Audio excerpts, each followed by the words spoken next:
Hey, everybody. Welcome to the podcast. We're back with another episode of Roll On, our Ask Me Anything format, where me and my hype man, Adam Skolnick, Hey. break down a couple topics. We take questions from the listeners, and the idea is just to be a little bit more contemporaneous and freeform with this show. So, Adam, how's it going? It's going good, man. I've had it's been a crazy last couple of weeks. Yeah. Well, you moved. We moved in the same building to a slightly bigger place because, Yeah. My wife is 8 months pregnant almost, or I guess 7 Right. months. And through the 7th, we're in the 8th month now. And so we moved to this place that is like so similar to the old place, but just like slightly different. It's like your mind You're is like in a the same skipped building, record. right? Yeah. So Yeah. your mind is like a skipped record. Usually when you move, you want to move to a radically different place. It's like easier to process. But in this case, it's like slightly different. So it's like a trick mirror. We're living in a trick mirror right now. Well, like a parallel universe situation. We're living in a parallel universe. Well, you're here today. Here.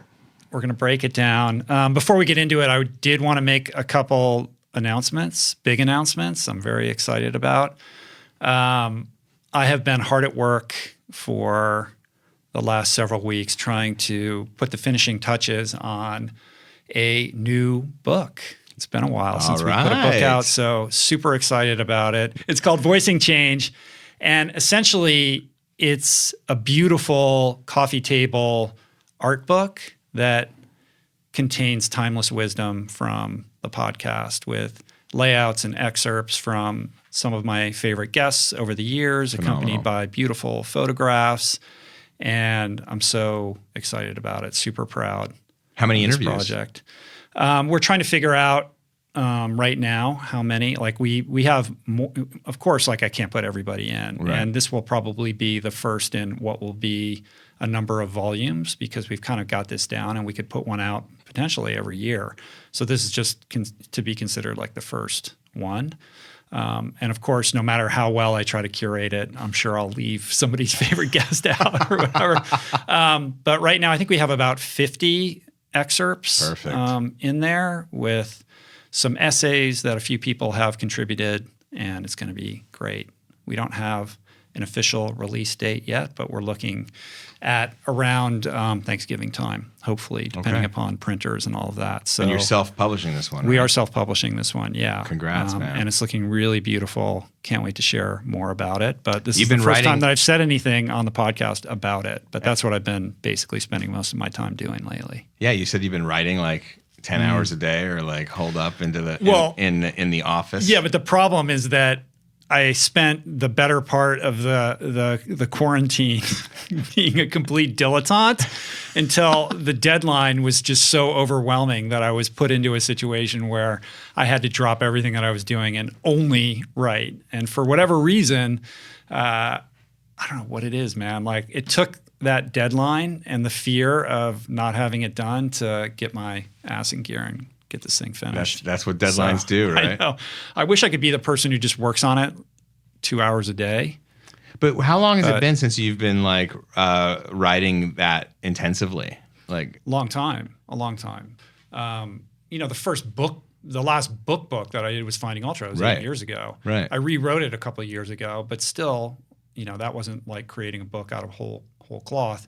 The cookbooks are more like this project in that they're jigsaw puzzles where there's a lot of people involved. Like I have a whole team of people who are working on this. So there's only aspects of it that are the written word. A lot of it is design and layout and all the like and curating, how we want it to be presented. But I've done a fair amount of writing recently, so I'm excited about it. Yeah. That is exciting. Back in the writing mode for the first time in a long time. You got the muscle warmed up. Do you find that like as you've started getting back into it that you're finally finding a flow or that you find a flow, or is it always hard? Like how is that process for you? Well, what's interesting about that is I actually have really had a hard time getting back into it for whatever reason. Like I hate the word, writer's block, but for reasons unbeknownst to me, it has been quite a challenge to just put my butt in the chair and do the thing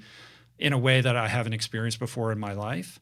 And I was starting to get concerned, like maybe I just am not into doing this anymore, or maybe I've lost my touch, or maybe I'm getting old. And I had a discussion on the podcast with a neuroscientist recently, this guy, Andrew Huberman, who's all about like how the brain works. And I laid this out for him, and I was like, what is wrong with me? Because then once the deadline became real and I was able to like appreciate the gravity of the situation I'd created for myself and started working on it, now it's all I can think about. Like everything else is a distraction. And I don't want to do anything but do this. And it made me think like, why am I wired in this way? Like perhaps that's part of my addictive nature. Because again, I'd like to be the person who just does it in a very balanced manner, but it's an immersive experience, as somebody who writes books all the time and is writing a book right now. When you're in, you're like all in, and it becomes your entire universe. But I find it's always hard, like I just finally finished the first draft of this raw draft. I don't even call it the first draft, the raw draft of this manuscript of this talking about. But it's a novel. It's a novel. It's like talk about imposter syndrome. I've had that the entire time. Like, because I did write a novel before, and that's what got me an agent, but we didn't sell it. And but this time it's not even nothing about my life. It's not semi-autobiographical like that one was. So it's challenged me in ways, and I was also avoiding it. I always had these reasons why I shouldn't start it. I didn't have the research done. I didn't have time to do it because of this, that, the other thing. And then when quarantine came along, Jonathan Franzen. Exactly. And then there's that. Well, I know I'm not Jonathan Franzen. Don't worry. Spoiler alert. But so finally getting that done, but like almost every day, finally towards the end, once you get to the point you can see the downhill to the finish line, it becomes a little easier. But like it was hard almost every day. And what helped me was that Stephen King interview with in the New York Times Magazine, David Marchese. Is it Marchese? Marchese? I don't know. He does these great interviews. I think he's the best interviewer in print media. And he used to be at New York Magazine. Now he's at the Times Magazine. And Stephen King he asked him, does it always, do you know when you have like a great book on your hands when you're writing? He goes, they always feel terrible. Yeah. And if that's Stephen King saying that, it's very comforting. It is very comforting. Right. Yeah. I'm trying to get Stephen Pressfield on the podcast. Have you read War of Art or No, Turning Pro? I have not. Oh my goodness. Those are the manuals for unlocking all of this stuff. Yeah. Yeah, you should definitely check those out. I think I need to. He's the dude when it comes to that stuff. And he lives in Malibu. I've been going back and forth with him. So really? You'll get him on the show soon. Yeah, that's perfect. The other announcement that I wanted to make is that we're right now contemplating some version of a subscription service for the things that we do here. And I put a survey up on the Facebook group page for the podcast. So for those of you who don't know, there's a Facebook group, Rich Roll Podcast. You can find it on Facebook. I'll put a link in the show notes to that with a few questions, because it's something that we're putting a lot of thought into, and if and how we do it is going to be very much dependent upon all of your feedback and input. I don't want to do anything that isn't going to satisfy the kind of things that the audience is looking for from me. So excited about the work that we're doing there. The idea would be that we would be able to offer some premium things beyond just the podcast will always be free. I'm always going to do the podcast the way that we're doing it. But what else can I do to be of service and contribute to this community? And how can I be a more present, communicative member of the community as well, which is where my head's at. So if you're kind of like a remote retreat, like doing what you do in the retreat mode, but it would be like, how about a monthly Zoom call with everybody who's a subscriber? What about a bonus podcast episode every month? Things like that. And just taking everybody's temperature and pulse on what they would be interested in. So cool. Excited about the work that we're doing there. And again, that's another thing where I'll keep you guys posted and more will be revealed. That Facebook group is cool. Like, it's fun to see everybody interacting and connecting on their own terms, but with content inspired by your content. Yeah. I mean, the idea there is I wanted to make a place for the community to do its own thing outside of myself, like for those people to interact with each other and to be able to see that happening is really cool. Yeah. What's funny is after I had Doug Evans on the podcast, then it just became like a whole portal for people sharing about sprouting. And everybody was, exchanging their tips and where they get their equipment and what their sprouts look like. So I thought I would bring in some of my own sprouts. The funny thing about that is Doug got me doing it. I got these canisters, which you can see here. If you're watching this on YouTube, they're just basic glass. I think I got everything from sproutman.com. They have a little graded top on them. And I have now more sprouts than I can possibly do anything with. I literally had to stop sprouting because they started to overwhelm my fridge. I was just too much. Eating sprouts all day long. Did Julie evict you from the kitchen? No, she's excited about it actually because I've taken an interest in some version of home economics for a change. So she's very supportive. But I got a whole rack up in our kitchen and I've got a process. And it's very satisfying. Because it's also first of all, it's super easy. You basically rinse these things overnight and then you soak them overnight and then you rinse them like 2 or 3 times a day for a couple days and they just do their thing. And these are lentils? So these are, those are lentils here. This one's like a mix. I got these like containers that just have pop lids on them and I put them in the fridge. And weight loss tip for anybody out there who's looking to drop a few pounds. Doug told me that he basically just eats sprouts all day. I was like, how is that possible? Like, aren't you starving? Like, aren't you, So I thought, well, I'll try that. So for the past couple of weeks, like throughout the day, I'll just munch on sprouts as a snack. And they're actually incredibly filling. You can only eat so many before you max out. And my gut definitely had to adjust. It took a little bit of time. That sounds exciting. Now I'm pretty adjusted and it's become habitual. Like I'll just eat sprouts throughout the day. Yeah. And it really does modulate my appetite, and I'll eat a normal dinner. But there's been days where I'll just eat sprouts during the day, and then I'll eat dinner, and I've been fine. So you are like going in the full transition to bunny. I feel like it, yeah. All you do is eat sprouts, high five, and then run through the hills. Anyway, so yeah, I'm enjoying it though. So you got to get on it. It's cool. April really wants to. When you're pregnant, you can't eat sprouts. And I'm not can't? exactly sure why, but really? I'm sure it's in one of the baby books I've avoided reading so far. But all different kinds of sprouts. Yeah, they say stay away from sprouts, but that might be sprouts you buy in the store because E. coli is somehow more prevalent in sprouts. So I think if you make it yourself, maybe that's not as much of an issue. I think the fear. Grow them yourself. I don't know, but I suspect the fear is that they can go bad, and so if you eat a bad patch, that could be problematic or dangerous. Yeah, I don't know that there would be anything in sprouts that haven't like turned that would be unhealthy for a pregnant person. But I'm not a doctor. Don't listen to me. Don't worry. We're sticking to the baby books. We've got we're installing blinds in the new place, and you can't have the cords. It's got to be cordless, which is elevated everything price wise about 2x. Because and yesterday we were talking about it. I'm like, well, maybe we could just go with cords, and she's like. I'm like, where does it say that we shouldn't have cords? She goes, literally every baby book. Oh, really? And I'm like, So only 1 month to go. 1 month until. Well, 2. So September 10th. Yeah. Yeah. Coming up quick. I think it's going to be September 11th because I'm December 7th. Yeah. So I think we're going to be the tragic holiday boys. We'll see. Yeah. More will be revealed. Stay All right. tuned, Well, what do you want to talk about? listeners. I thought we could talk a little bit about. Well, let me set the stage. So, as many of you know, the last couple months of the podcast have been pretty heavy. I've done my best to tackle some very serious subjects, everything from racial injustice to systemic racism, food injustice, really the most pertinent, important topics of our time that we're grappling with.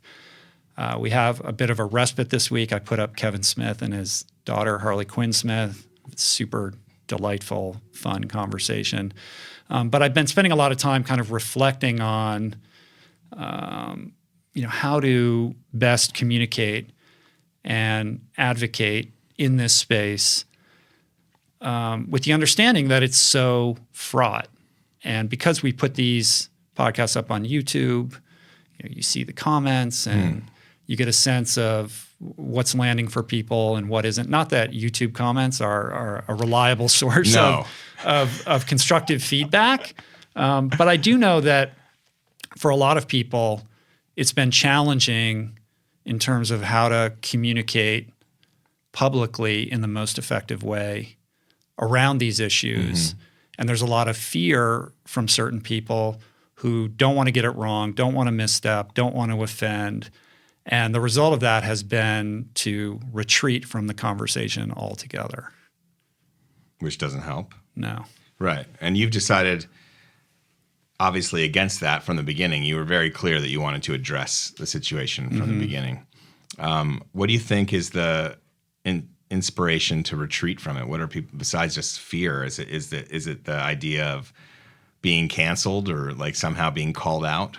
Yeah, I mean, there's a lot of calling out right now. There is a robust cancel culture afoot, and I think people are terrified of getting a taste of what that experience might be. And look, it's complicated because on the one hand, the public forum is holding people accountable for things that need to be addressed and spoken about. And in many ways, that culture has led to some of the changes that we're seeing right now. At the same time, I think it's important to provide people a little bit of breathing room around this who might get it wrong initially. You know, Bill Maher talked about this in his closing monologue a couple of weeks ago, that, you know, we have to encourage people to participate in this rather than discourage them from raising their hand and saying, you know, I want to be part of this as well, but I'm afraid. I mean, I think I agree with you. I mean, there is a danger of you don't want to become the new McCarthyist, right? Like where all of a sudden you can't, if you say the wrong thing, you're branded a certain way and you're out. You know, because that plays into people who want to keep things the same as they've always been. It plays right into their hands, right? Because now you've elevated them as the people who are more in touch with free speech, which is, you know, definitely an element of this country that's been, you know, that's of all the things. I mean, of all the things America has been good at, free speech is one of them. I mean, it really is. So it's probably at the top of that list. So it's core to the culture here. That's why people like coming here. You know, look what's happening in Hong Kong right now, where overnight that just gets the light switches turned off. So when you cancel people to the degree, you know, based on, there's some things that happen that are legit. But when you just cancel people because they said something the wrong way, or all of a sudden, you know, things and their whole career is now in jeopardy, especially if it's really a misinterpretation or a matter of perception, that is dangerous because you are pushing people away that could be a contributor to making things better. Yeah, and I think it's more nuanced than just cancel culture. It's just being reprimanded publicly. You know, the way Bill Maher put it, he's like, you want to be a good ally, but not too good or you're a white savior. You want to use your voice, but you shouldn't make it about yourself. You know, the rules are complicated and it's almost like you have to thread a needle or walk this tightrope. And I think a lot of people are just like, I don't, like, no matter what I do, it's not going to be right. And so I'm just going to opt out. Yeah, and I agree. I mean, like, there is the argument to be made that we wouldn't be where we are in terms of confronting racism finally and more definitively if it wasn't for the orthodoxy of the left, right? So now the fact that there are hard lines of how to behave, which are kind of anathema to people of my generation, Gen X, which was like we wanted to rebel against those rules all the time. Like when you were supposed to behave a certain way, we wanted to behave a different way. Right. But now this generation is all about behaving the right way and signaling the right things and communicating the right way. And so that has gotten us to this point where we're actually making some progress, or it seems to me that we're making some progress because people are holding politicians' feet to the fire and other public people, people who have a public platform, their feet are being held to the fire, or they're stepping in line because they want to. Whatever it is, there is a line, and people are lined up to do it. And so it could be this orthodoxy, which can be construed as somewhat dangerous if it continues going forward, like 6 moves down the road. For now, has put us in an unprecedented position in terms of tackling racism in America and confronting it head on. So there's that, but then there's also the thing is, well, if you continue to narrow it, then are we going to make the real progress we want to make, or should we widen it and allow everybody to be a part of it? Right. Well, the strictures have become so constrained, you know, and as a fellow Gen Xer, yes, it is true. It was all about individualism. A rebellion against control systems, but the locus of that control was always governments and organizations, whereas now the control mechanism is diffused across the population. And to the extent that there is value in wokeness because it's waking up this awareness inside of ourselves about grander problems that exist outside of our, individualistic dispositions. At the same time, the extremist aspect of wokeness, I think, is very toxic, and the downstream implications of that type of policing of speech and behavior is not in service to the best interests of liberalism. Right. Because liberalism is this ideal that we want to aspire to, where it can be people of different thoughts and beliefs come together to create a society that is mostly free and open, right? Right. And when we're being regimented in such a way, that openness is called into question. Yeah. And I think by the people who want to keep the status quo. Well, also the extreme aspects of wokeness also just further entrench and solidify the conservative point of view, because people look at that and just think these people are out of their minds. It's absolutely true. Also, now like the new punk rock thing to do is to be conservative. So there's that aspect too. Like if you really want to piss people off, that's right, you know what I mean? Yeah. You become that's true. Like young people who want to piss people off and be the radical. Now, like when we were growing up, no way, we wouldn't be Republicans doing that. Right. Now it is Republicans doing that. Beyond that, the true heterodoxy is happening online. That's not a part of the mainstream media or news culture that we're seeing on cable news, right? Yeah. The ideas that are trying to address these from a perspective of greater nuance and understanding are happening in long-form conversations, across podcasting and YouTube. Yeah, agreed. But it's almost like both are happening. That gets us into this other kind of place. I mean, before we go in there, but before we get into kind of the wellness and rabbit hole and all of that, kind of to get us there. When I think of the cancel culture and public shaming and the orthodoxy of speech and political thought on the left and the right, I think of kind of the Balinese philosophy of Sri Hita Karana, which is all about cultivating harmony with yourself and with God or the universe, however you want to describe it. Harmony among people within the community and the family, and harmony with nature and the environment. That's what it was all built around, because it was this culture that came up on this small island. It's its own kind of Hindu culture that developed with animist beliefs and Hinduism. And this culture developed because all we have is this island. So we need to make sure it all works, like the way we channel the water to the rice fields, everything, the way we interact with one another.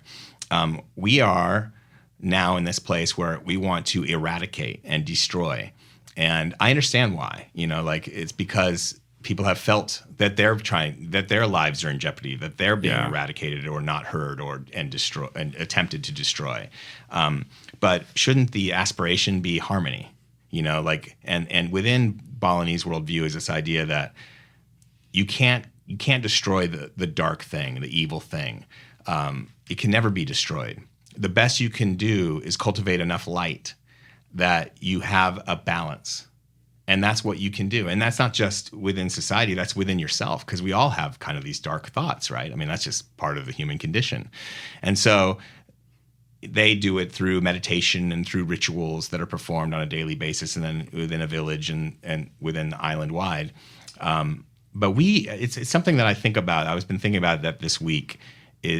That would be a good place to get to if we can consider how do we cultivate harmony with ourselves, within the community, and with nature, because that should be the driving force. Mm-hmm. And if you do that, there will be no place for people like the current president or alt-right figures. There will be no place for them. They'll exist because you can't eliminate that, but they won't have the oxygen. But when you do this other thing where you try to eradicate them, they become like demagogues. They become bigger, not smaller. Well, I think the problem it's a beautiful ideal. I think what makes translating that notion or laying that template upon America as we see it right now is the fact that we have systems that need to be reformed before that's functional, because that idea, as beautiful as it is, gets conflated with all lives matter, or I don't see color. Right. You know what I mean? Like, it's like, oh, harmony. And I think in order to get to that place, first we need to drill down on the systemic aspect of these problems and what's driving, the kind of unconscious forces that are creating problems that lead to the disenfranchisement of people of color, right? And until we do that, we can't deal with the harmony part. No. So that's the two sides. Like, so do you want the orthodoxy? Because that'll get, which is the place that gets us there, though? Like, the orthodoxy has got us this place where we're confronting it head on. Is that going to be enough to actually get to the systemic root of it? Or do you need to build consensus? And if you need to build consensus, then you can't do that with just the orthodoxy. Right. Right. So you need to have. Yeah. Now I understand what you're saying now. Yeah. I mean, consensus is the way forward, right?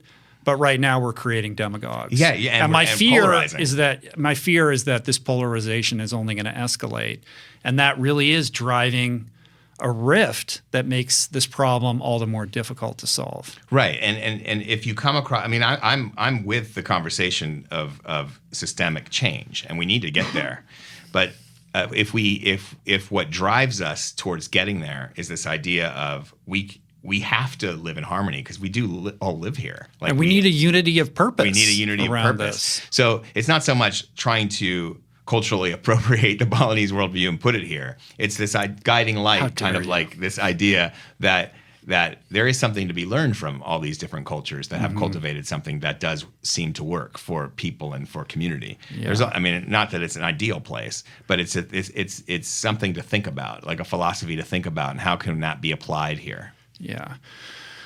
Shifting gears a little bit, I wanted to talk about how all of these ideas impact the wellness and alternative health community, because one of the things that I've noticed that I think is super interesting is the way in which the wellness community itself has become, or a certain aspect of it has become radicalized or prone to more conspiracy-oriented ideas. Yes. And I've been spending a lot of time thinking about why that is. Like, there's a strange Venn diagram when you look at the wellness community and how it overlaps with certain political ideologies. I used to think that these things lived in separate universes, but now everything is political. And recent events have made that truth all the more so.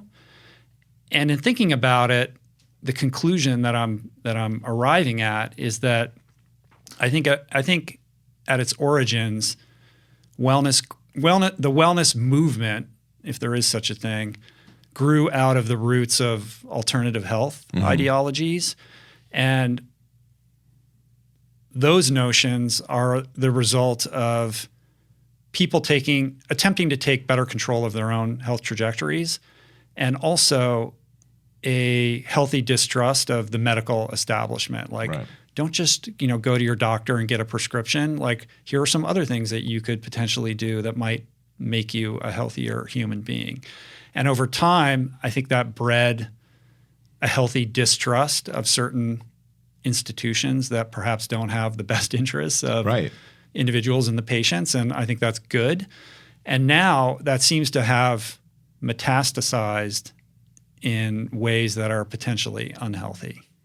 Yeah, it's like embedded within this kind of wellness community that is becoming more and more skeptical of things, especially with this pandemic and the CDC and all, that kind of thing that you're talking about, right? Mm-hmm. The wellness, is that what you're getting at? The fact that online there is a healthy portion of the wellness community that is basically doesn't believe the coronavirus stats, doesn't believe that it's as dangerous, or I mean, I don't want to go down some crazy rabbit hole about conspiracy X, Y, or Z, because that's not the purpose of why I brought this up. But I think in general, yes, like there's a receptivity to potentially wrong-headed ideas right now among the wellness community that I think is new and different and something to be aware of.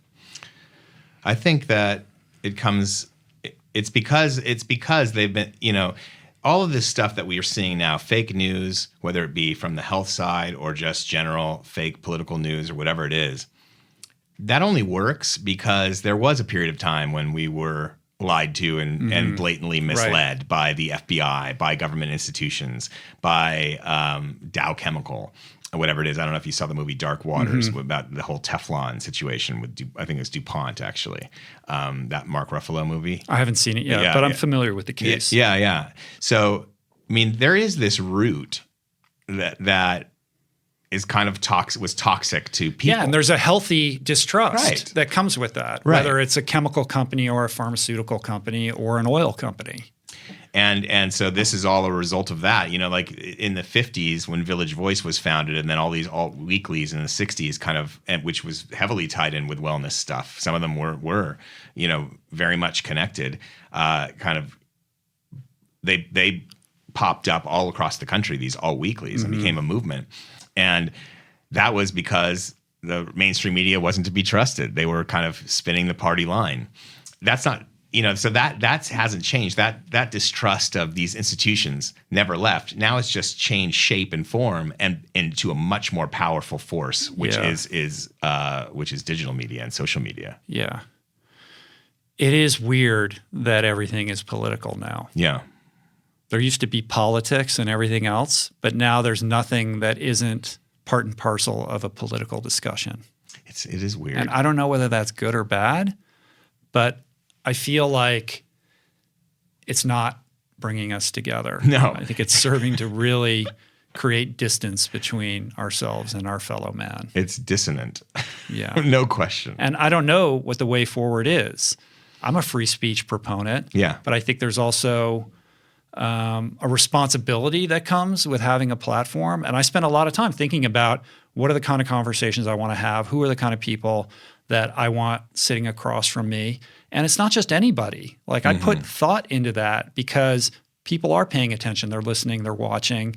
And when I see others shirk that responsibility for the sake of views or clicks, I think that is irresponsible right now, especially in a time that's so fraught. My hope is that everybody would be mindful of the types of conversations they're having. And I don't think it's enough to just say, well, I'm just having a conversation with somebody. It doesn't mean that I agree with them. Of course, I've done hundreds of interviews. I'm not going to agree with everything that the person sitting across from me says. There's going to be healthy disagreement, but I think that's different. That's entirely different from having somebody on who's coming from a perspective that might get a lot of attention, but is potentially harmful, especially in a moment where lives are truly at stake. Yeah, and you're in charge of your platform, and you can make those decisions. And but what happens when when it's more systemic than that? When it's an AI that is teeing up video after video to people, right? That's definitely what's happening, right? So if you're one of the people that cares about their platform for your own personal, because you have a brand to protect and you have your own motivations for that, which are personal, but also from a perspective of running your operation. But when other people who just want the clicks because it's easier money, more listeners, that kind of thing, then they become part of a pile that an algorithm or an AI kind of starts queuing up like its own DJ, like that's a different thing entirely, Right. Then which really brings us to the next thing that we wanted to talk about. Yeah. Which is this incredible podcast series that the New York Times put out called Rabbit Hole. Mm-hmm. And I think to preface that conversation, I would say that we all want to believe that we are not only rational, sentient actors, but that we're not that manipulatable. Right. Right? Yeah. And when you listen to this series, you realize just how inaccurate that actually is. Yeah. And it speaks specifically and directly to the statement that you just said. So Adam and I talked, and we thought, wouldn't it be fun on the show to do a little bit of, show and tell? I brought the sprouts, but also share a few things that we've been enjoying. And the first thing that came to my mind was this podcast series, because I thought it was superbly done and speaks to exactly what we've been talking about, which I think is a really important issue right now. The manner in which people are so easily swayed by the vicissitudes of the YouTube algorithm. Yes. I listened to this like a couple months ago, so it's not as fresh in my mind as it is for you, because you just listened to it, right? I just listened to it. Well, Kevin Roos is the host and the reporter behind it. He's one of New York Times best tech reporters, and he covers Facebook and social media relentlessly, and really has illuminated many things for me before I started listening to this podcast, but mostly I've been watching his posts. Like, he does either daily or weekly posts of the most viewed, most shared things on Facebook. Facebook, and 9 out of 10 of them are really conservative articles, and one is like an Occupy Democrats article. So it's very political. It just shows you how stark and political Facebook truly is. And he kind of raised that for me a while ago with his reporting. This is really interesting because it shows you, when he interviews the CEO of YouTube and other people involved, it's almost like they're surprised. Like, they've unleashed this AI, which is the algorithm that operates on its own, and it queues up video after video for people. Like, it's the podcast opens, if you haven't heard it, it opens with someone who has been kind of down the rabbit hole. I forget his name, but he starts watching Joe Rogan, which leads to Sebastian Melano, I think is his name. Or something. No, Stefan Molyneux, I think is his name. Yeah. So it basically tracks this one young man's trajectory from an average dude and how he becomes over time radicalized by virtue of YouTube, and then ultimately how he finds his way out of that rabbit hole. Also by virtue of YouTube. Yeah, and they go through his entire watch history. And they look at all the videos that were suggested to him, and you can see this like path that this guy takes from one video to the next, to the next, to the next, how it walks him through this process of ideation where he slowly becomes immersed in ideas that are not his own, that he didn't necessarily choose.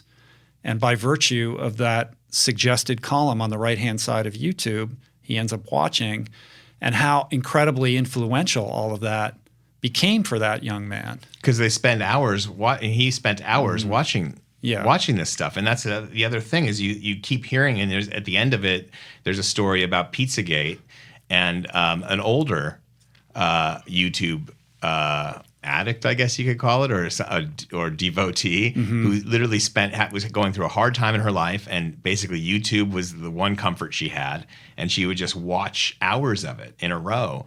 And she started with Elizabeth Warren's speeches, and ended up into QAnon territory. It shows you. So a couple of things take away from me is, like, I'm thinking, I'd like to see a study on AI and the YouTube algorithm and what kind of hormones are going through the body. Like, I want some scientist, media scientist, to like put someone in the UCLA like Neiman lab, like put electrodes on their bodies and literally find out what hormones are being secreted in the person by this AI. Well, there are some interesting studies that are being done right now. There's a guy called Tristan Harris, who I believe is a former Google executive, if memory serves me, who started now a foundation that's looking at that very thing. I don't know what kind of research specifically they're doing, but there are very smart people who are paying attention to this. Because it really is like getting played. Like who's the real tool now? Like who's getting played? Right. And the irony in that, of course, is that the messaging is all about how you need to sort of take the red pill and emerge from being played. Yes. But in turn, you are actually yourself playing into something else entirely. It's this interesting kind of dichotomy looking on the left, where it used to be like Twitter was this place where liberal rage went to live and thrive, and progressives kind of had their say, but really everyone wondered, well, what are you really doing? You're just tweeting. And YouTube, it's like these would-be, quote, researchers. They really think of themselves as researchers. Like in Florida, that meeting over the masks, did you see that? Where like a bunch of angry people came up and were chastising the city council, saying, I won't wear your mask. This mask is going to kill me. Like all sorts of crazy shit. And they describe themselves, I've done my research. The research is watching YouTube videos. I mean, I'm not fucking around here. That's what they think research is. Like watching YouTube videos. Like you hear that, it's like, I mean, that's scary. Yeah. Yeah. You didn't know that? No, I didn't know that. People think of themselves as researchers. No, you're a I did watcher. see the woman who went into Target and pulled all the masks off that they were selling and threw them all on the floor and got angry. She wasn't mad that she was being forced to wear a mask. She was mad that Target was selling masks. And this is the repressed rage that so many people are feeling right now. That has nothing to do with masks. No. And it has everything to do with something else deeper. What do you think it has to do with? Because I was talking about this with April, like to have a society that's reacting this way to the pandemic and needs YouTube in this manner and is craving this kind of information, it points to kind of a rot at the core, doesn't it? I think it's disenfranchisement and powerlessness.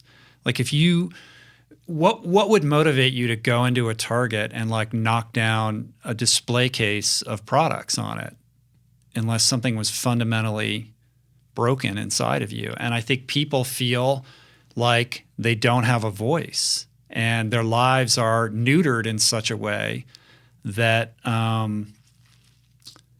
that they're underexpressed, I guess is a way to put it, right? They may have perfectly fine jobs and are able to pay their bills and whatnot, but there's a deep-seated sense of dissatisfaction or a lack of agency, I think. Alienation. That is at a low boil, and so you can continue to live your life and it seems manageable and not at some kind of acute crisis level, but it's just beneath the surface. And all it takes is something like this that gives them permission to express it. So it's like a man versus machine feeling. Like you feel like you're being ground up by the machine, by the way life is, all the structures are kind of being put upon you. And then ironically, your salvation is diving into this AI machine. And what a trip that is. I mean, but I agree with you. Like there is something where people are deeply unsatisfied. I feel like it's an alienation. Do you feel like it's more exacerbated with quarantine, that it's actually becoming easier to see? Of course. Yeah. It's the witch's brew of quarantine and all of the political unrest. Like it's all of these things are combining to create a very unique situation in which this repressed rage is finding it, it's finding its expression in these unhealthy ways. It's a trip. I mean, it like the idea with coronavirus and how some people's answer, don't wear masks. We should go for herd immunity. And it'll be interesting to see when there is a vaccine, how many of these people who claim they want herd immunity will line up for a shot of herd immunity. We'll see. The other thing about Rabbit Hole that's fascinating is it's not just about this young man and his journey through the YouTube algorithm. Yeah. It then looks at the origins of QAnon, and you hear testimony from these, QAnon people and how much they loved. It started out as like this community for what sounded like people who were lonely, and they really enjoyed chatting with each other. It's exactly what you're talking about. And that there's something healthy about that. Right. But of course, it's all, premised upon this QAnon. And who is QAnon? Do we know? Do we know who Q is? I don't know. But how that then metastasized into something unhealthy. Right. But the origins of that were people getting together who were able to chat with each other online, on Reddit, I guess. Well, yeah, but they were chatting with each other about how fucked up the system was. Well, right? that goes back to the disenfranchisement, right? The lack of agency, the feeling that you don't have power over your life. And when you can point your finger at something else outside of yourself and say that's why, and you can rally a lot of emotional support around that, that becomes a very potent and powerful force. It's interesting because the two people that they profiled, first the YouTube algorithm with the younger guy in West Virginia who was living with his grandparents and who became a YouTuber himself, right? And then the woman who was in the hospitality industry and she lost everything in the financial crisis and then had her home destroyed in Hurricane Irma, and she got into the QAnon rabbit hole. They both represent kind of parallel to the opioid epidemic. It is hitting disproportionately white communities where there is this kind of storm of disempowerment coming through. Like a guy coming out of college dropped out of college, couldn't figure out what he was wanting to do, didn't really have a lot of opportunity living in his grandma's house. This woman who had hit a couple of brick walls financially and is now living at some friend's house with nothing to do and no job. Those are the people that are heading there. So there is. I wonder what you think if there is from an addiction standpoint. Do you see parallels? This connection that you're talking about that they're going for. It's around a very specific thing that they're kind of tapping into. Well, certainly, I'm not a psychologist, but I think what is going on is there is. Once you stumble upon an idea that connects with you, like you see this person and they feel like they're speaking to you directly and they're telling you about your problems and they're offering a solution, right? That's very intoxicating. And then you can click on another video and this person's going to tell you even more. Something is going on biochemically in your brain. And as you begin to calcify around these ideas, then it becomes a quest for confirmation bias. You're going to click on more and more videos that are going to affirm and entrench that perspective. And that's not a left or right thing. This is happening on both polarities of both the political sides. spectrum. Yeah. And there's like something happening in these videos that is very extreme. There's like the more extreme you get, the more outlandish it gets, the bigger it gets. Like look at PewDiePie, right? Like this 130, that's in the middle They go through the whole thing with him. Yeah. And his growth and how he's got 100 million something subscribers. I mean, who's really the alternative media now? Yeah. Yeah, it's interesting. That still gets pegged as alternative media, and yet that person flicks on a video camera and is reaching way more people than any television show.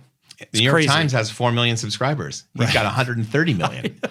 Joe Rogan's got 100 million, doesn't he? Well, that's what's so interesting. Yeah. Like you look at Rogan, and I've said this many times before, but for a lot of people, especially young men, he's the most important media figure in their life. No doubt about it. 100%. Yeah. Incredibly influential and powerful. And despite a couple articles about him and his show and his sort of universe of people that he likes to have on, in the New York Times, the Atlantic, there's been a couple pieces about it. It doesn't come up in mainstream media. It's as if it doesn't exist. And yet weird. What he's doing is reaching way more people than those Sunday morning political, batshit political shows where everyone's yelling at each other. But it's as ignorant as I was of PewDiePie's fame. Like I heard of him, but I didn't realize how big he was, and of how mainstream actually this YouTube stuff is. Like, it is very mainstream. I did know about Rogan and how dominant he was, because obviously with the David Goggins book, my experience and knowing what a dominant force he was.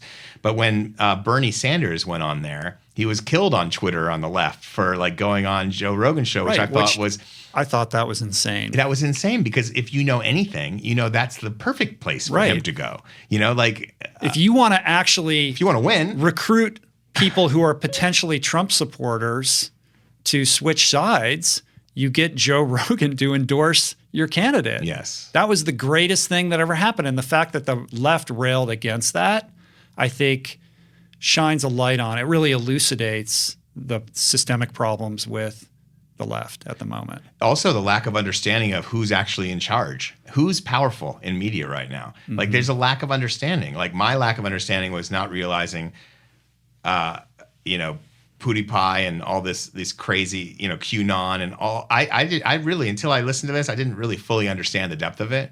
I just happen to know about Rogan, but like, there's a whole bunch of people that don't realize it. I remember having debates with it on Twitter. People are trashing Bernie for going on Rogan. I'm like, no, that's the best place to go. Right. Like, that makes perfect sense. I can tell you, I've been a guest on Joe's show twice. Both of those experiences were fantastic. Yeah. I get along with Joe perfectly fine. I have a huge amount of respect for what he does. And when you go on his show, and look, the last time I did it, it was quite a long time ago. It's grown significantly since then, but it's insane. Like the spike in people that are suddenly paying attention to you is bananas, unlike any other media I've ever done 100-fold. Yeah. And I would suspect that David Goggins would tell you the same. He's one of the most popular guests that Joe's ever had on. No doubt. Like his numbers spiked significantly after that Joe Rogan opinion. Nothing has even touched it. Yeah, nothing even comes close. No.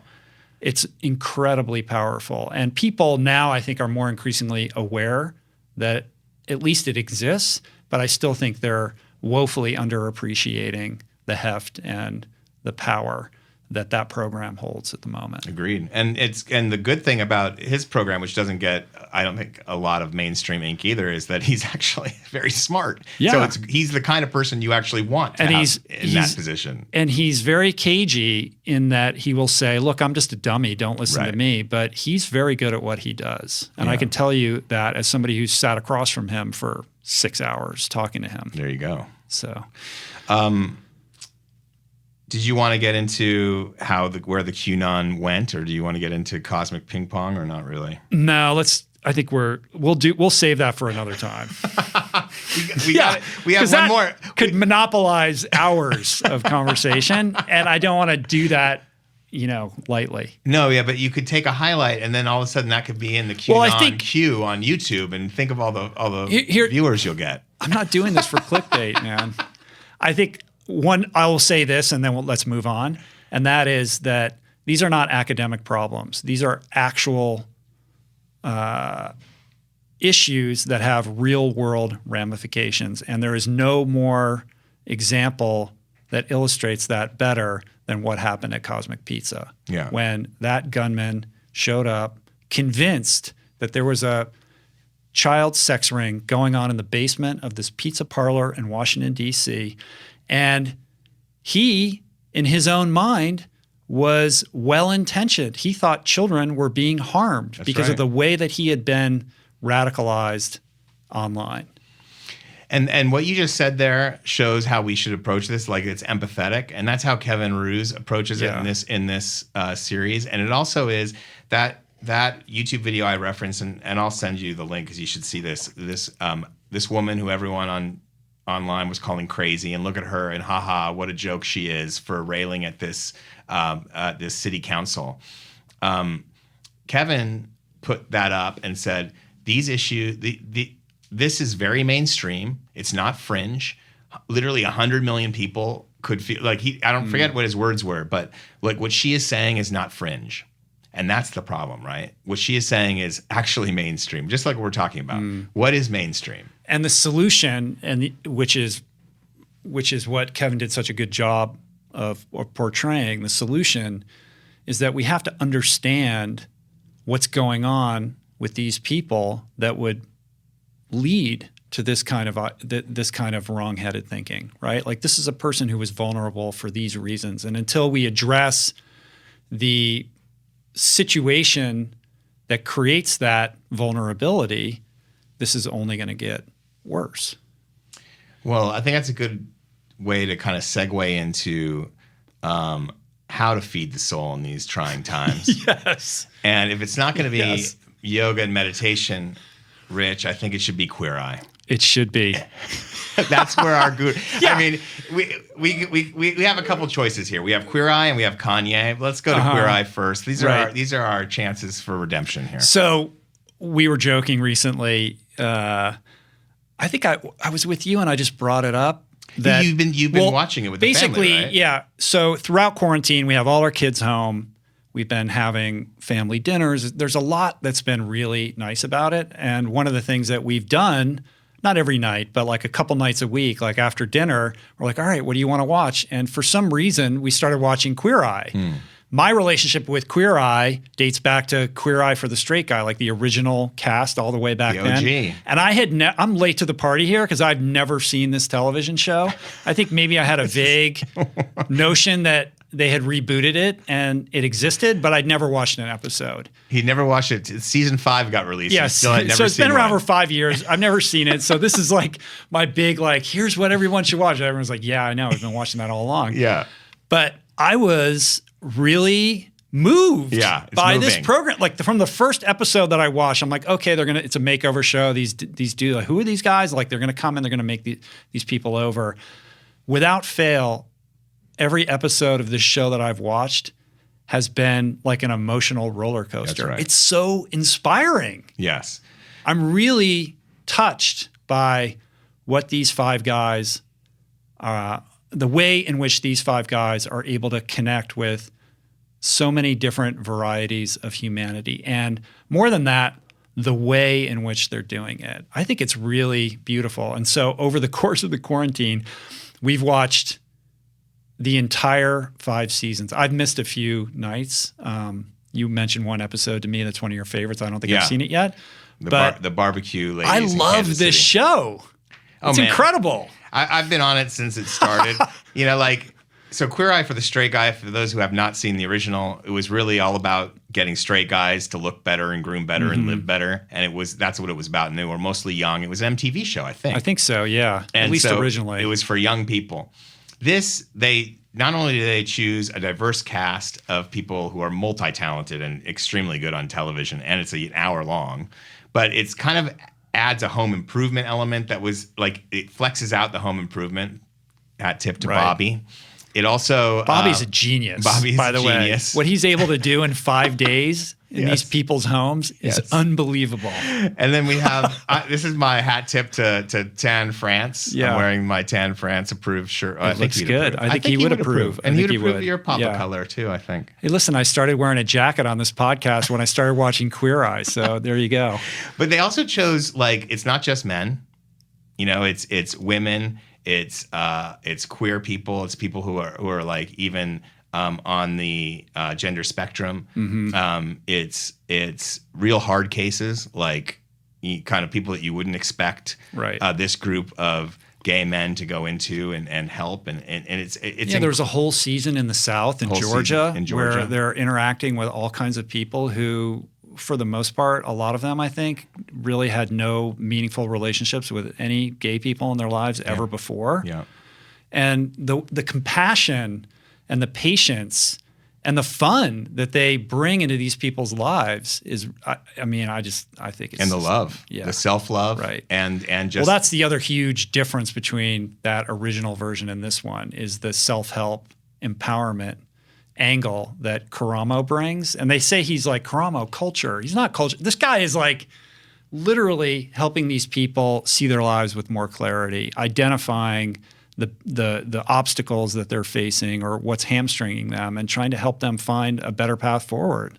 I mean, culture came from the original. I think like one person's job was to teach them how to eat properly and like to go dancing and these kinds of things. And so that's what they tagged Karamo with. But Karamo is a guy who was, I think, a licensed clinical social worker, like a therapist. I think he's a psychotherapist. Yeah, and he is. I mean, he will just cut right to the core every time. Right. Yeah. He's your guy, right? He's your favorite? I got to get that guy on the podcast. I know he has his own podcast on Luminary. He did. I think Russell Brand had Karamo on his show. I'm going to check that out. I got to listen to that. Yeah, I got it. I mean, that's got to happen. Karamo's got to get on the show. And what about JVN? Well, JVN, I mean, has there ever what do you even say? I mean, the guy is like, I don't know what they're paying that guy, but they should like triple it.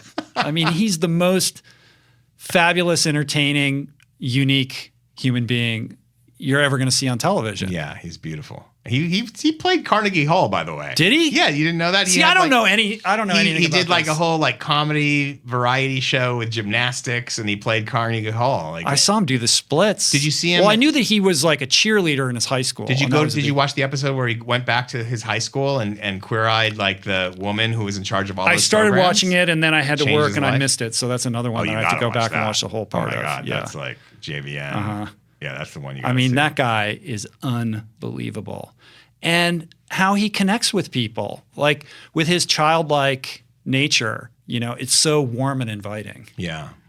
Those guys are doing more for gay rights than, I mean, the advocacy that's kind of behind, like it's not explicit. It's sort of just there in the way that they carry themselves, I think is really powerful. They're just, beautiful human beings, smart on top of it together, and empathetic, right? Like they're looking for the places of no matter connection. who it is. They're not spending any time on the differences or the division. They're going right towards what they can connect with. Like, what are the similarities? What is the way in with this person? How can I relate to them? Yeah, it's cool. It's cool. So I'm 5 years late to this party, but you're in the party. But if anybody's listening to this or watching this and they're like me, I have been enjoying this show. And That's what show and tell is for. Here's the final part of the show and tell, which is like the cherry on top of this Sunday, is I'm scrolling through Twitter the other day, and Brene Brown posted this thing that I thought was so great. I love Brene Brown. She's another person I really want to get on the show. I just think she's magnificent. Apparently, she was hiking in the Texas Hill Country. Right. I think she lives in Houston, right? So yeah, but the Hill Country is more around Austin. It is around Austin. But it sounded like she was out in the middle of nowhere. But it's all still Eastern Texas, right? Austin, Houston, they're close. Yeah. She's out hiking by herself in the middle of nowhere, and she stumbles upon somebody sitting under a cedar tree, and it turns out it's JVN. She's like, and they both say, apparently, according to her tweet, they both say, "Oh my God, is it you?" Because I guess they were supposed to do an event together. Yes. So I don't know, just it warms my heart to think those two discovered each other on a trail and had a hike together. It's great. Isn't it's radical love, and JVN is a bit of a radical. I like his politics. He, I don't know much about his politics. He's all about the right thing. It just puts a smile on my face that those two would be out together, and I think we need a little bit of good news amidst all the heaviness right now. And that's what it's all about. That was kind of your win of the week, right? We're doing this. That was my win of the week. That was your win of the week? The Brene Brown JVN union. That's a win. That is a win. Yeah. Do you have a win? Yeah. My win was the Argentinian who wanted to get back to his 90-year-old dad and couldn't fly home because he was stuck in Portugal and there were no flights back into Buenos Aires. And he had a 29-foot boat, and he decided to sail home for his dad's birthday and was at sea for 89 days. He tried to resupply in Cape Verde, the islands off of West Africa, and they wouldn't take him because they're a small island nation and they were careful about the virus. And he sailed across the Atlantic all the way down to Mar del Plata, which is this incredible fishing city in Argentina, and he sailed all the way home to see his dad. He didn't make his birthday, but he got there, and a great story. Beautiful. Yeah. I'm trying to think of what I would do for my dad. Well, that is, I mean, wow. That hit home because my dad has been having some health issues. He's been in and out of the hospital. So for me, it's like to see that and he had, the sailor. I'm sorry, I'm spaced on his name, but we'll put the link to the story in the show notes, right? Yeah, so people can see and get it. And it was a New York Times story, yeah, right? New York Times story, and he. Just to see his own personal growth on that. He was by himself for that entire time. He didn't even fish. He couldn't kill anything. He still ate his canned tuna, but he's not going to fish anymore. He just had this. Wow. He went through his own, crucible. So how did he, if he wasn't able to resupply, how did he do it? Stored, obviously boats like that will have a desalinator, and then he had stored a bunch of canned tuna. He was mostly subsisting off canned tuna and whatever else he brought along, and no gas because he couldn't get gas at Cape Verde. So he was just dealing with the doldrums and trying to find the wind and trying to stay safe, and he made it. Good deal. Yeah. Well, I feel better. That's good. Yeah, good. Should we answer some listener emails? Well, let's take a quick break, all right, and then we'll come back and do a little listener email. Let's do it. And we're back. What do you got for me, Adam? Okay, before we get into listener email, I have my own. I'm a listener, and I have my own question. Okay. Because I know you went to the Sunday service. Is it called Sunday service? Kanye's thing. Yeah, Kanye's thing. And yeah. I never really asked you about it, but now since Kanye is. Running, I guess is he running for is he? Yes, he's running for president. You never know. What is this real? Is he running for president? Is this a stunt? Right. Does he just have a record that's Apparently, about to drop? him and Elon Musk were together the other day, and Elon's on board with this. Yes. Who knows? Vice President Elon. I don't know. Right. Can he be vice president? Maybe Secretary of State. Like Henry Kissinger had to be Secretary of State or something because he wasn't born here. I'm telling you, we live in a simulation. It's getting crazier and it's crazier. It's becoming the Watchmen. Yeah. Only if Kanye wins will we be at the Watchmen. But it's good. So just a little background. We don't know if he's running because in order to run, you have to get signatures and get on the ballot in different states. Blah blah blah. Who cares about that part? And he's already missed the deadline. But there's more deadlines coming. Let's just take a beat on that until we get a sense of what's actually real. Yeah, let's do that. But tell us your story about going to the service, because what is he? Is he a pop star, a spiritual leader? What is Kanye now? I think Kanye defies definition, doesn't he? He does. He's basically a cultural icon. Mm-hmm. Is there anybody who wields more cultural influence than Kanye West? I don't know.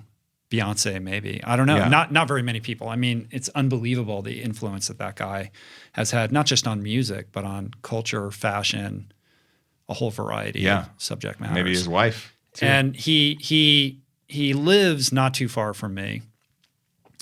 And I remember when he first started doing the Sunday service thing, and I thought, that's sort of cool.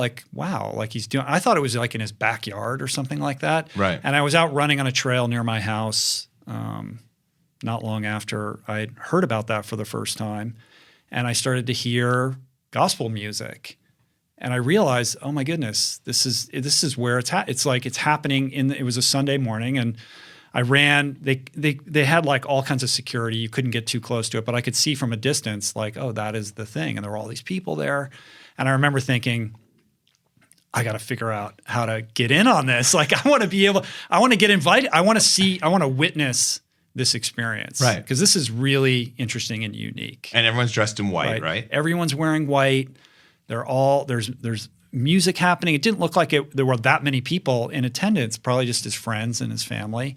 And I just remember thinking, not only do I want to figure out how to be invited to this, to see it, this is gonna happen. It was a weird. There's no I don't know Kanye. I have no in or anything like that. I just thought somehow that's gonna happen, and it did happen. And the way that it happened is that our friend Mel Nahas, I was like out running and I posted an Instagram story and I was like, hey, you can hear the music. Like, this is my trail. Like, you could kind of, I just shared it and she saw that and texted me and she's like, where is that exactly? Like, I want to know exactly where that's happening. And I just like dropped a pin on a map and I sent it to her.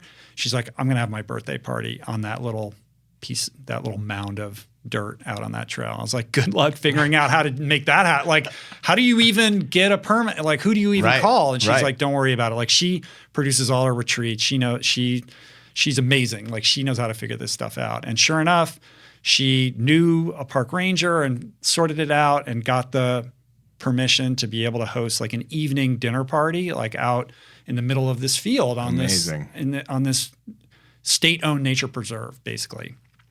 So we go to this dinner and there's, 30 or 40 people there and it's catered. It's beautiful. The sun's setting. It's a lovely evening and we're enjoying ourselves. And we're, of course, all talking about like, this is actually where this Sunday service thing is going on. How wild is that? And like, I wonder what he's going to do with it. And we're all just, it's the topic of conversation naturally. And in the distance, I see a guy walking up with two little kids, like way out, too far away to identify, but dark complected. And I remember joking to Julie and Mel, I was like, oh, there's Kanye. He's going to come over and see how we're doing. Come on. Yeah. And as he got nearer and nearer, I was like, that actually kind of looks like Kanye. And then he just walked right up to our group and I was like, oh my God, that's Kanye West. He's like coming to your birthday party, Mel. Like, how about that?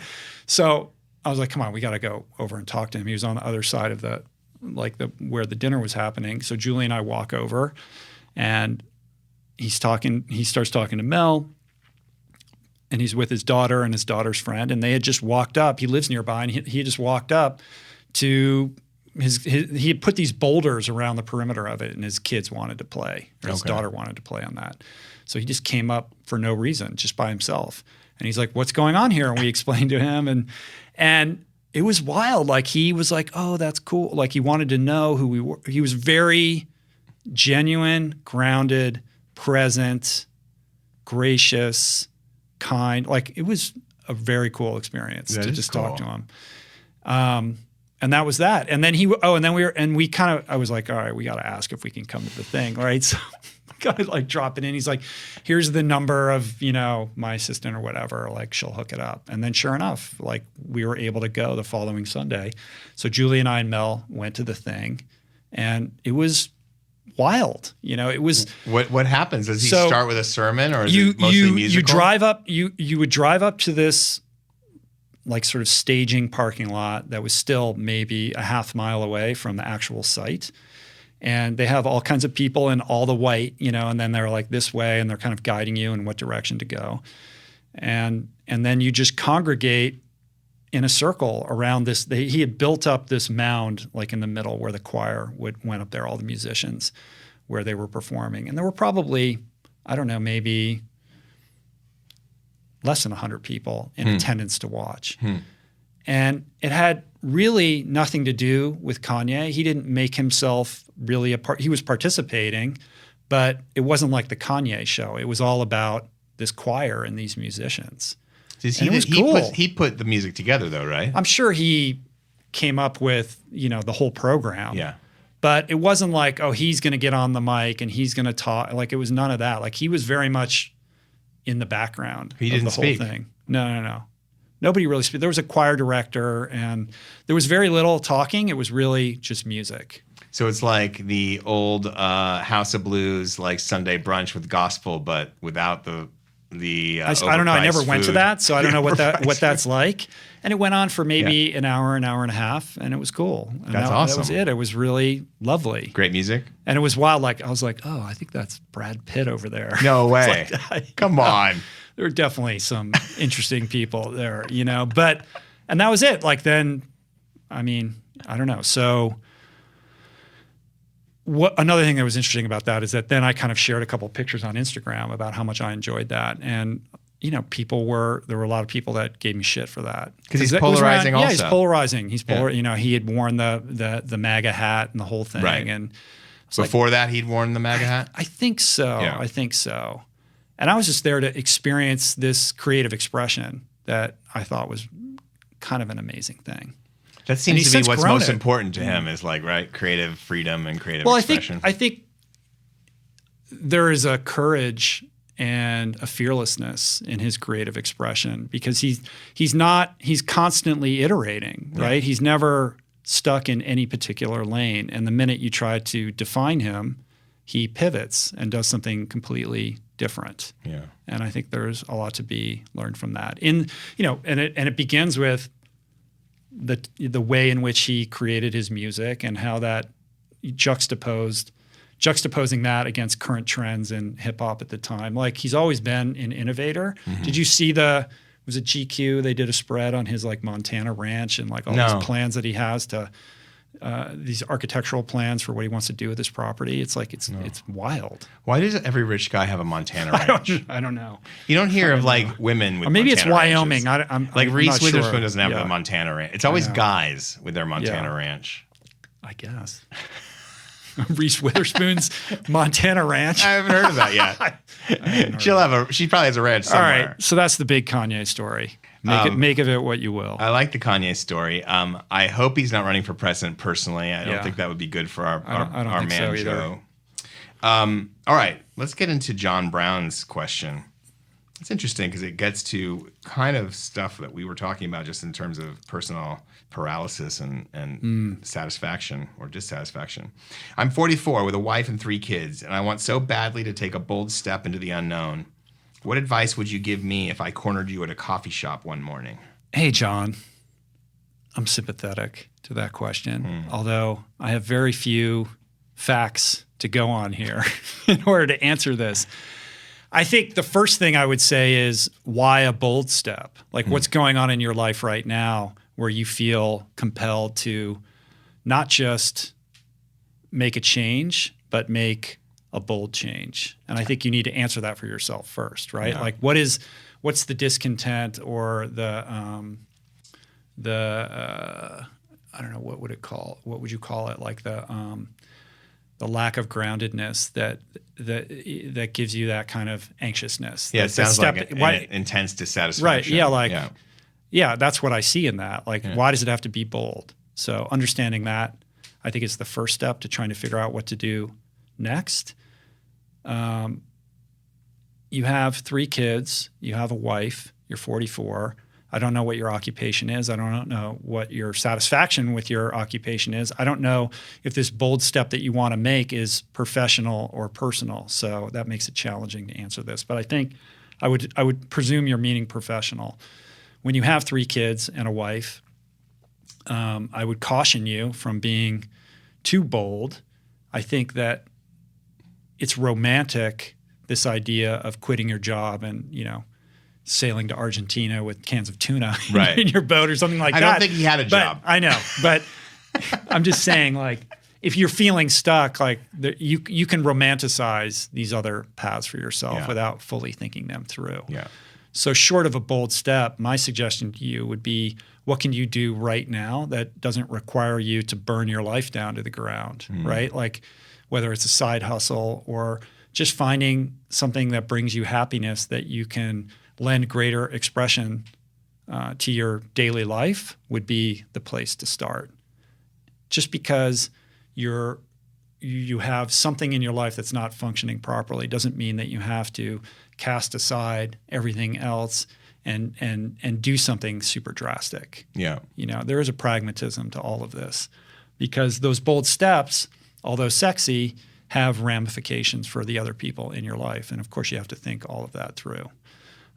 So the advice that I would give you if you cornered me in a coffee shop would first be a bunch of questions that I would need answered in order to give you that advice.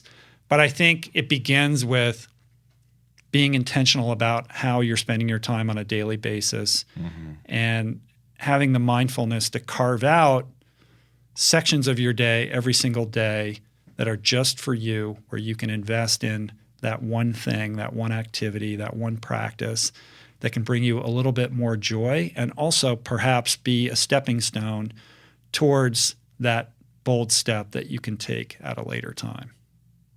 Love it. And I think that mindfulness thing that you're referencing, it kind of gets us into the next question. The question was from John Pierce, tell us about some of your mentors, but you hadn't really, we don't want to go there. So I think a better question is, what about, you talk about mindfulness a lot. So my question for you, kind of piggybacked off John's question, would be kind of, can you describe your mindfulness practice and how did you get into it? Was there a spiritual mentor or someone that kind of guided you into mindfulness? Well, I would start by saying that my mindfulness practice is far from perfect. And I say that not only as a reminder to myself that I can improve tremendously on what I'm currently doing, but also because I think people think of mindfulness practices as some sort of standard that's hard to live up to. We quantify it and then say it has to look like this, and if you're not doing this, then you're falling short. And when people feel like they can't do that or they fall off a program, then they abandon the practice altogether. The first thing I would do is define, what does mindfulness practice mean? It can be formal meditation, but mindfulness is broader than that in the sense that it's something that we can be doing at all times. Like, how can I be more mindful in this moment so that I can impart the best piece of advice that I'm capable of giving? Well, it means that I have to be present. It means that I have to ground myself and take a breath and calm my disposition enough so that what I'm expressing is done with clarity and purpose. So we could be in a mindfulness practice right now. Mindfulness does not necessitate formal meditation per se, but mindfulness is certainly a byproduct of a formal meditation practice. So my mindfulness practice involves a combination of formality and informality. I do have a formal meditation practice that I do every morning for 20 minutes. I shouldn't say every morning because it's not every morning. Right. I'm catching myself in that. But the goal is every morning. The goal is every morning. And I fall short of that all the time. So the key with that is, if you miss a day, not to throw the baby out with the bathwater, but just to start again the next day or that afternoon or whenever you have it. Or if you have 5 minutes, or if you have 2 minutes, or if you have time for one inhale and one exhale. That can be a mindfulness practice.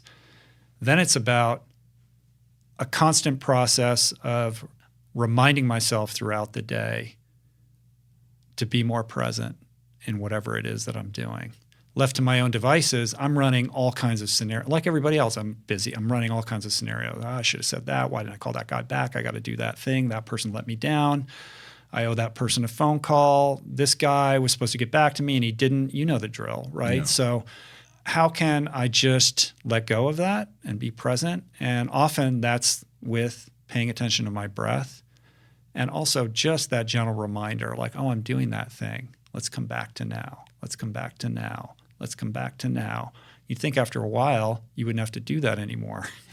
Maybe that's true for you, not for me. But I will say, the more rigorous I am in my daily formal meditation practice, the easier it is to be mindful throughout the day. The half-life of that meditation practice is longer. And conversely, the half-life of my varying emotional states is shorter. So if I get angry, I can get back to baseline more quickly. If I'm frustrated, a quick reminder and I'm back to baseline. And I think that's the real flex that you get when you build that muscle. It's not that you become some Buddha-like individual. It's that you're more self-aware of when your emotions are running you rather than the other way around. And you developed a facility to resume a state of equanimity. You asked who the mentors are for this. I mean, you know, I've sat with gurus and I've spent time on meditation apps. So there isn't one person that I can speak to. And I think it's important to not overcomplicate these things. If all you're doing is sitting down for 5 minutes and you're paying attention to your breath and you're inhaling and exhaling, That's really all you need to know. You can go on your own journey to learn more about all of these specific techniques and find what resonates for you. But I'm reticent to like say this is the mentor or this is the person that you should follow. I think that's a very individual the traditions thing. Vary. There's some of course the traditions vary. Yeah, depending. But do you is it a silent meditation for you, or do you use mantra at all? No, I don't. Yeah, I'm not trained in TM, so I don't have a mantra. It's a silent breath practice. And then I would say, in addition to that, training is an active meditation for me. Yeah. So if I'm out on the trail, if I'm riding my bike, that's a mindfulness practice and what I would call an active meditation. But it's important to point out that that is not a formal meditation practice. And I think there's a lot of confusion there. A lot of people think, well, I don't sit down in lotus position and meditate. And I'm not saying anybody has to sit in lotus position. But going out for a run, even if you're not wearing headphones, is not the same as a formal meditation practice. It has value, but it's a qualitatively different experience. And that's something that I had to learn because I used to think that I didn't need a formal practice because I go and spend all this time alone, out in nature. That's good enough. But I can tell you from my own experience that the difference in how I feel and how I behave and how I interact with other people and the vicissitudes of my emotional state are much better when I'm engaged in that formal meditation practice. The active meditation aspect of it is a sort of cousin that adds additional benefit, but not at the expense of the more formal practice. So you just pop out of the tent on the roof and just fold right into lotus position and go? I make some coffee or I make a tea and then I do it. No yoga first. No. I try to do the meditation first thing before anything, because if I don't do it right then, it becomes less and less likely that it's going to happen. So it's got to be the first thing. Okay. Yeah, and then I will journal a little bit. I do morning pages from The Artist's Way. Okay. And then I either go out and train or I use the time for creative pursuits like this book right now. So I'm actually not training very much at all because I'm on such a crazy deadline. When do you watch your QAnon videos? Yeah. Is that like after lunch? That's after lunch. Yes. Because I go, mine are first thing. Right. I wake up and dive right in. When you're maximally receptive to these ideas. I have research to do. So I got to carve out like 7 to 10 hours. You have done your research, my friend. Lori Marbus, who is the one person you have yet to interview that is at the top of your list? And I guess we've already said Karamo and Brene Brown, so maybe somebody else. Yeah, those are two that I would love to get. It's funny, I don't have like some crazy list like that. I mean, I'd love to get Eckhart Tolle on. He would be great. Who wouldn't want The Rock on? Come on, right? Like, so we can talk about people like that. But it's similar to people always ask me like, what's your 5-year plan or what's the goal? What's the big thing you're working? It's like, I've just never been wired like that. I'm really much more in the moment. Like I'm just kind of feeling what's next.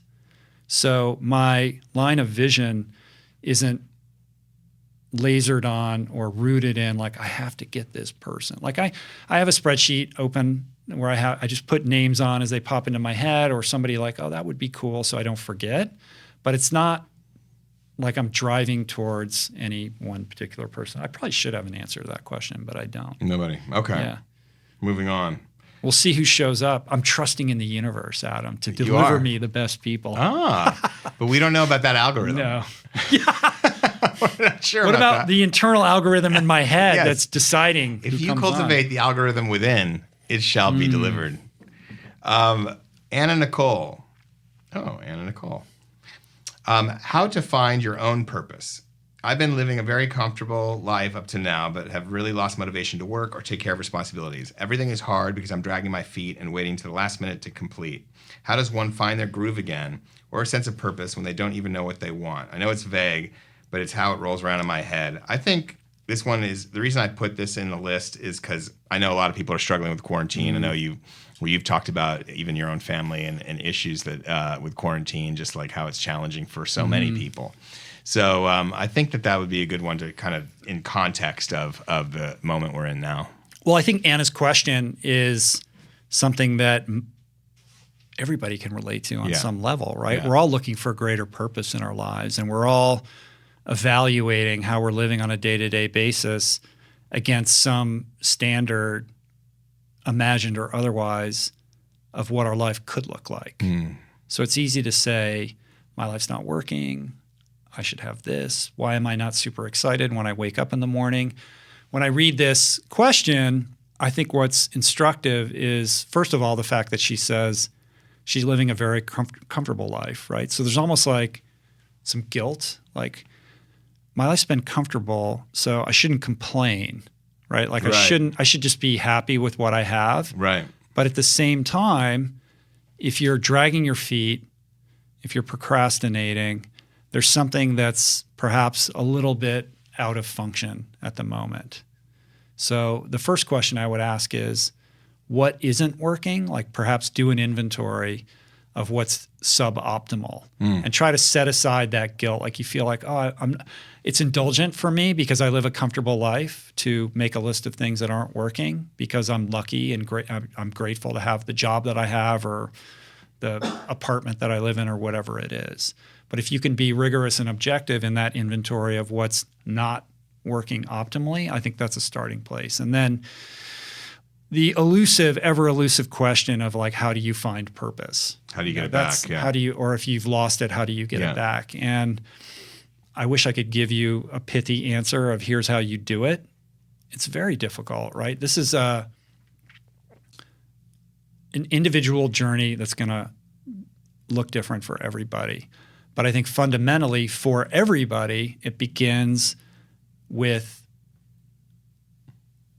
an inside job. Like this is an internal search, right? If you don't know what your purpose is, I can't tell you what your purpose is. You have to discover that for yourself.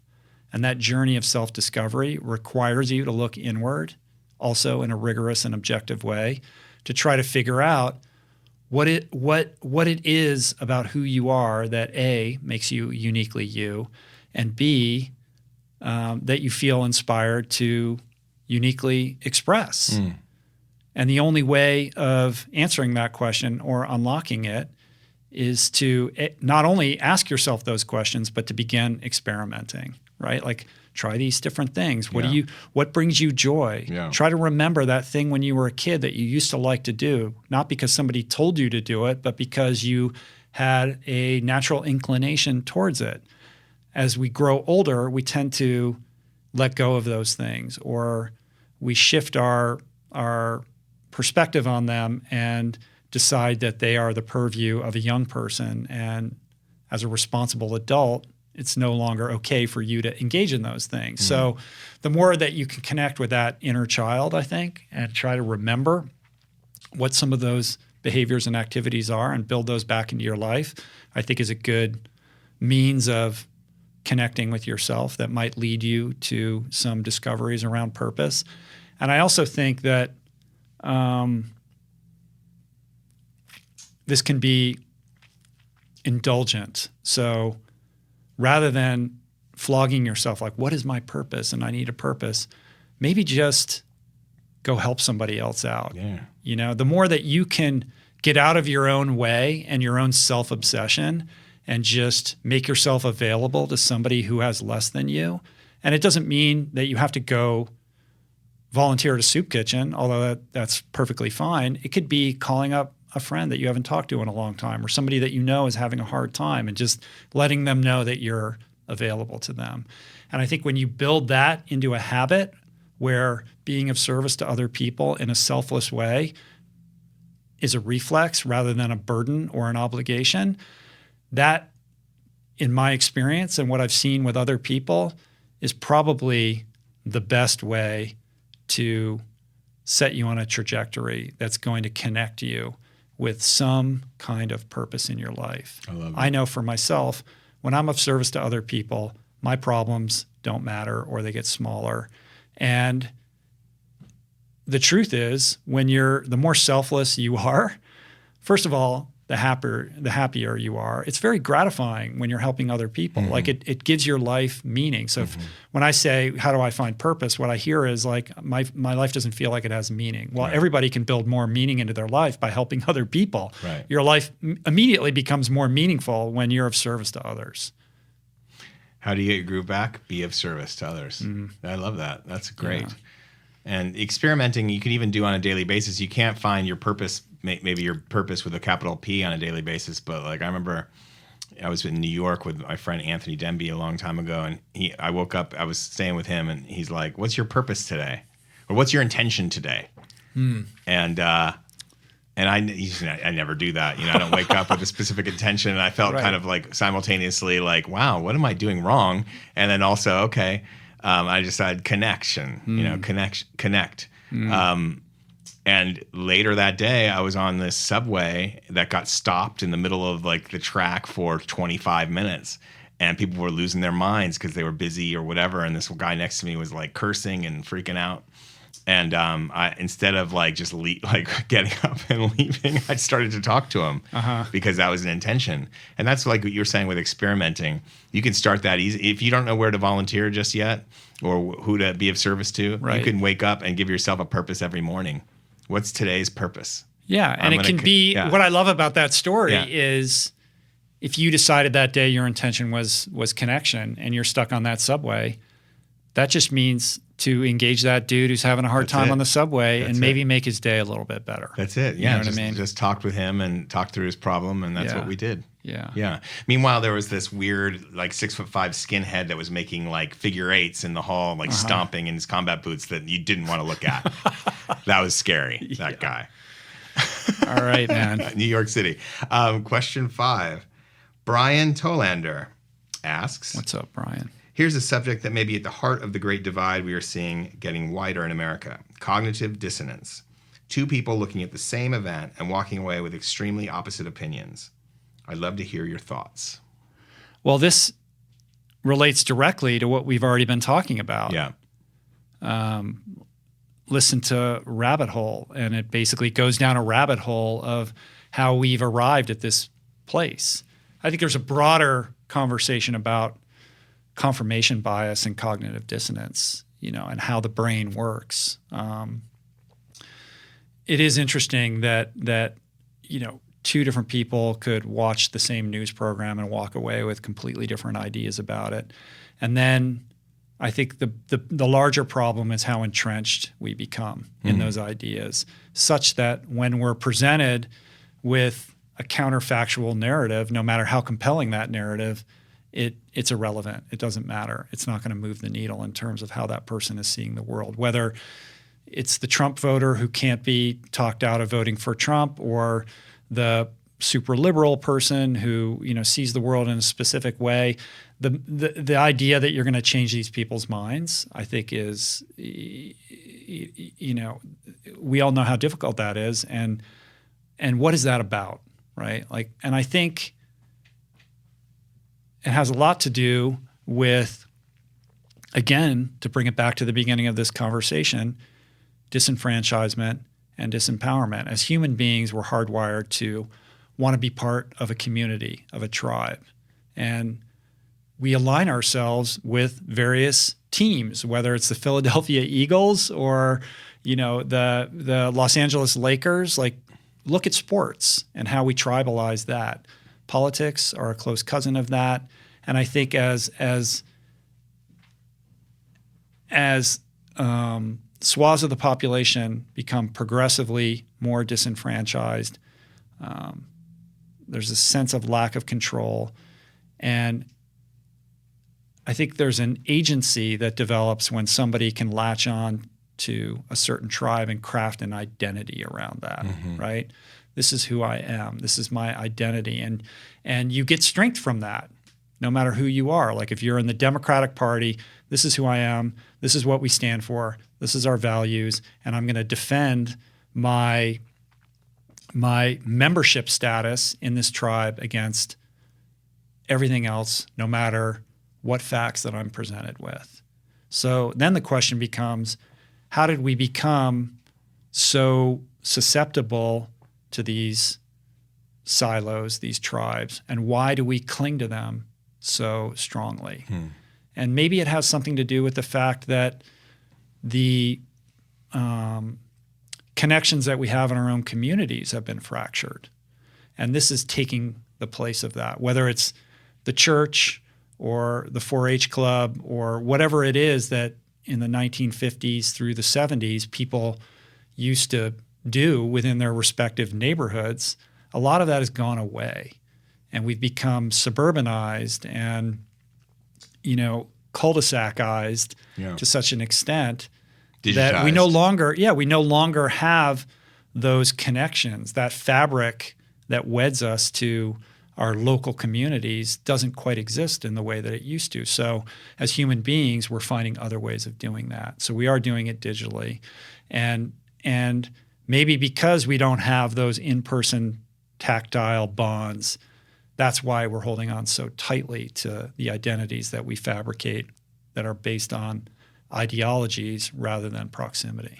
What we're talking about is looking at something. Everyone's watching the same thing and coming away with different opinions, but the fact is we're not watching the same thing, right? So that's also part of it. That's part of it, yeah. Yeah, so we're watching different angles of the same thing. Yeah. And well, there is no unified source of quote unquote truth anymore. Yeah. We're all self-selecting our information silos. We're all on different diets, basically. Also, I think perception of disenfranchisement is interesting because, a lot of it is a perception thing, like where you perceive yourself in the greater whole.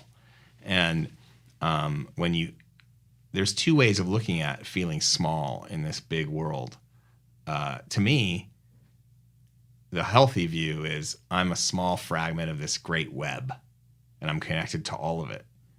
And it's all part of me, and I'm part of it. And there's a sense of responsibility that comes with that, and there's a sense of humility that comes with that. Being the small speck in this, it's one pixel. In this tapestry or this picture.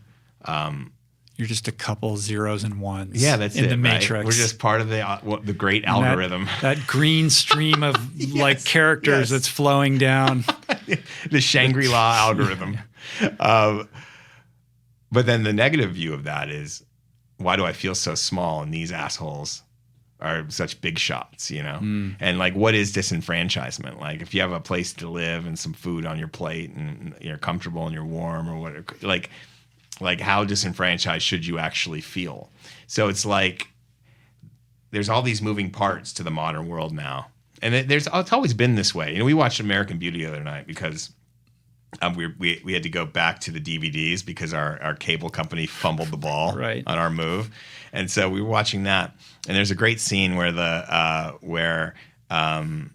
what's the guy video? The younger Wes. What's his real name? What's his name? I know what you mean. Yeah. That classic scene of and his dad is like reading the morning paper, and he's like, "What's going on, Dad?" And Dad goes, "This country's going straight to hell." Yeah. It's basically always been that. Yeah. just to remind our listeners and remind each other. This country's always been going straight to hell. Like, I'm sure in the day after the Revolutionary War ended, there was like someone complaining about it. And every generation is told that, like, oh, it's always been this way. Every generation says that. And then they say, yeah, but this time it really is. Yes, this time. Well, and right now it does appear so. Right now, maybe it is. Maybe it is. We can't end on that note. No, but the point is that there's always that kind of like disenfranchisement is a point of view. I always think of it that way. Like, we're in charge of our emotional perspective. I mean, don't you think? I mean, like, isn't that what we try to kind of tell people and tell our kids and tell everybody is like that no one can tell you how you feel or how you're going to react to something. You have control over that. Yes, that agency resides within all of us. Yeah. And in a culture and a world where we feel like that our agency has been stripped from us, it's important to realize that there are still certain things that only you have control over. You can't control the insanity of the chaotic world. You can't control what other people are going to do. You can't control the news cycle. All you can control is your reaction to all of that and how you comport yourself. So it always goes back to mindfulness. The more mindful that you can be, the more equanimous you can carry yourself, the better equipped you are to manage whatever problems you encounter, whether they be related to disenfranchisement or your lack of sense of control over your life. Always turn back inward. And as Guru Singh always says, less emotion, more devotion. I love that. Right? Like, rather than getting all emotional about things that you can't control, check yourself. What are you devoted to? What are you cultivating inside of yourself that can lead to greater self-awareness, self-improvement? All you can control is yourself. The path forward is to be the best version of yourself so that you're equipped to handle all those other things that you cannot control. And the byproduct of that is you become a force of harmony in this world. And like dissonance in music is a tool to be used to make people feel, and then it always wants to come back to harmony. Like the piece of music always wants to come back. Dissonance always merges back. So that's a better note to end on, because it will if we cultivate that. Yeah. Yeah. Agreed. Yeah. I think we did it. All right, man. Thanks for having me again. Episode 3 of Roll On. I like being your hype man. It was good, man. Yeah. How you feel? You feel good? I feel good. I like it when you read my resume, though. That really makes me feel I forgot good. to do that. No, you don't have to, because my wife reads me my resume every night. Yeah. I'll read it to you. Yeah, but sometimes I'll she reads record me it for you, other and then you men's can just... resumes that are a lot more impressive if she's pissed. Adam Skolnick, co-author of Can't Hurt Me, author of One Breath. One Breath. New York Times, Yeah. contributing writer, environmentalist, activist, and now audio pontificator / hype man. Yeah, audio pontificator. Like That's that, like yeah. the podcast version of Talking Head. Right, audio pontificator. Awesome. You can find Adam online. You could see his digital ones and zeros streaming across the matrix at Adam Skolnick on Twitter and Instagram. Don't forget to hit that subscribe button on YouTube, Apple, or Spotify. Thanks for listening and watching, everybody. Check the show notes. We're going to put links up to everything that we talked about today. You can find that on the specific episode page at richroll.com. And generally on the YouTube version, we put links up to stuff as well. If you want to contribute a question for us to consider answering on this show, you can do that on our Facebook group. Yep.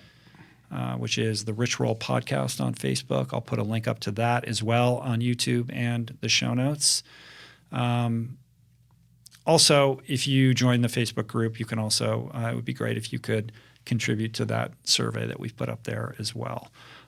We should probably think about getting a voicemail option, like a for Google, people. like That's a good idea. Then we could like play their audio of like the question instead. Well, I am getting a landline. Can I make you an assignment? Yes, I can do that. I don't think you need it. Like you get Yeah. like Google Voice. These phone numbers exist. Like I'll figure that out. Internet. All right, I figure got that that. out, and we'll try to move forward. We'll put on that, and then we'll put up a new post for the questions so we can have. Okay. them come Oh, in. right. Yeah. Cool. So we can yeah. organize them better. Yeah. Awesome, man. So see you back here with another version of this in 2 weeks. Until then, be well. Appreciate you guys. Thanks for the love. See you back here in a couple days with another great episode. I love you. Peace. Plants. Namaste.